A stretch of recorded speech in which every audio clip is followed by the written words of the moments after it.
एक मैंने कुछ पोइट्री लिखी थी, पूरी नहीं हुई, थोड़ी अधूरी थी, लेकिन मैं सुनाऊंगा कि आज माँ के लिए कुछ बोल दिया जाए। तो उससे पहले मैं भूमिका रखना चाहूँगा, सुनिएगा कि एक छोटा सा बच्चा है, उसकी एज होगी 2 से 3 साल की, ठीक है। वो साथ में अपनी माँ के स्कूटी पे जा रहा है और रोड एक्सीडेंट हो चुका है और उसकी मौत हो चुकी है माँ की।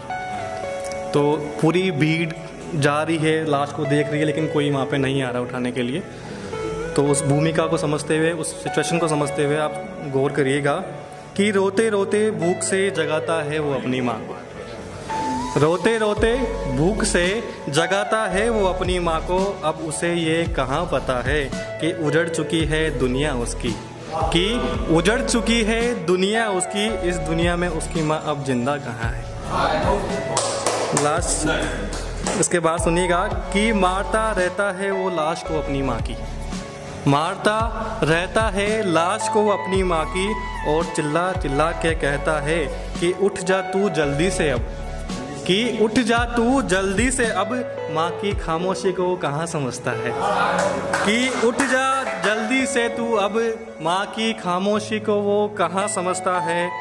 अब सुनिएगा दुनिया के बारे में कि कहाँ दुनिया इस जज्बात को समझती है, कहाँ दुनिया इस जज्बात को समझती है। कोई उसे उठाकर नहीं पुचकारता है, कि कहाँ दुनिया इस जज्बात को समझती है, कोई उसे उठाकर नहीं पुचकारता है।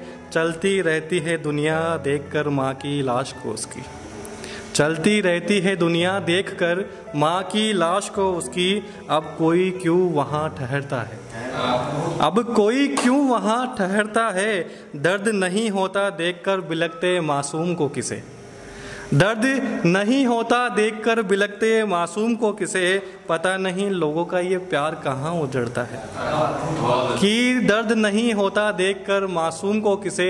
पता नहीं लोगों का ये प्यार कहाँ उमड़ता है। मुसीबतें कितनी भी आ जाएं इस ज़िंदगी में, मगर बचाने वाली माँ अब जिंदा कहाँ है। कि मुसीबतें कितनी भी आ जाएं इस ज़िंदगी में, मगर बचाने वाली माँ अब जिंदा कहाँ है। अगर सारे के सारे ऐशो आराम भी मिल जाए मुझे, अगर सारे के सारे ऐशो आराम भी मिल जाए मुझे, मगर मेरी माँ अब जिंदा कहाँ है।